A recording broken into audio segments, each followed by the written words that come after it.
ఈ జర్నీలో అంటే మీరంటే ఫిల్మ్‌లోకొచ్చేసారు. మదర్, ఫాదర్ అక్కడే ఉండేవాళ్ళు గదా! అంటే ఎప్పుడు మీ జర్నీలో ఇన్వాల్వ్ అవ్వడం అనేది లేదా? అంటే ఏం చేస్తున్నావు నాన్న? ఇవి బావుంటాయో లేకపోతే అసలు ఈ మీ సైడు ఇది ఫిల్మ్ సైడు పట్టించుకునేవాళ్ళు కాదా?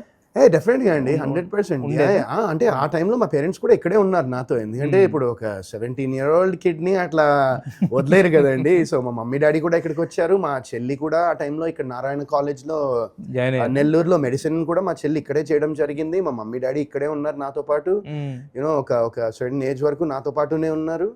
అండ్ అప్పటిదాకా they were there with me until అప్పుడు కూడా ఐ మీన్ బిఫోర్ నాకు నాకు విధిగా పరిచయం అయినప్పుడు అప్పుడు ఇంకా వన్స్ మా చెల్లికి ఫస్ట్ తెలిసింది. మా హ్మ్. చెల్లి మొత్తం ఇంకా మా ఇంట్లో లీక్ చేసింది. నాకు తెలియకుండా వాళ్ళు మాట్లాడుకునేవాళ్ళు. ఓకే. నాకంటే వాళ్ళు మాట్లాడుకున్నారని తెలిసేది కూడా కాదు. ఓకే.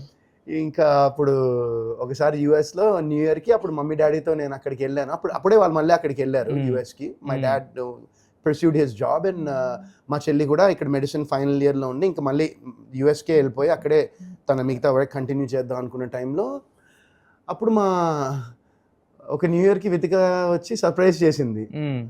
న్యూ ఇయర్ యూఎస్‌కొచ్చి. ఓకే. ఆ! నేను మా పేరెంట్స్ ఉంటే నేను ఎక్స్‌పెక్టే చేయలేదు. షాక్ నేనసలు. హ్మ్. మా మమ్మీకి తెలుసనమాట వస్తుంది ఇలా సర్ప్రైజ్ చేయడానికని. ఓకే.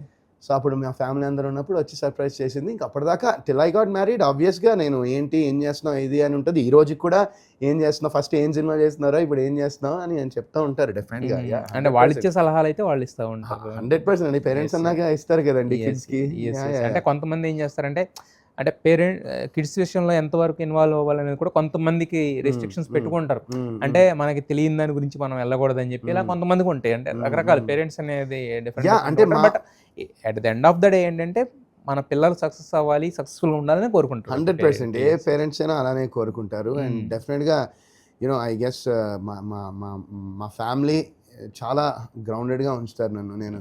ఆ టైంలో ఇప్పుడు మీరన్నారు కదా! అసలు మీరు సక్సెస్‌లు అవి చూసారు. ఆ హ్మ్. తర్వాత ఎలా మా పేరెంట్స్ ఎప్పుడు నన్ను సందుగాడు, రేయ్ సందుగా అని అలానే చూసేవాళ్ళు. నాకెప్పుడు చిన్నప్పటి నుంచి నాకు అలానే హ్మ్. ఉండేది. So, I guess they kept me very humble, very grounded first హ్మ్. థింగ్. హ్మ్. హ్మ్. నన్ను సేన్‌గా ఉంచారు చాలా. So, I I'm really thankful for నాకు నా ఫ్యామిలీ సపోర్ట్ అనేది నాకు ఎప్పటికీ ఉంటుంది. ఈవెన్ మా బాబయ్య, పిన్ని, మా బామ్మగారు గానివ్వండి, మా అమ్మమ్మ మొత్తం మా ఫ్యామిలీ అంతా we're very tight knitted family. So, ఆ సపోర్ట్ నాకు ఎప్పటికీ ఉంటుంది. And I'm so thankful to them. Yes.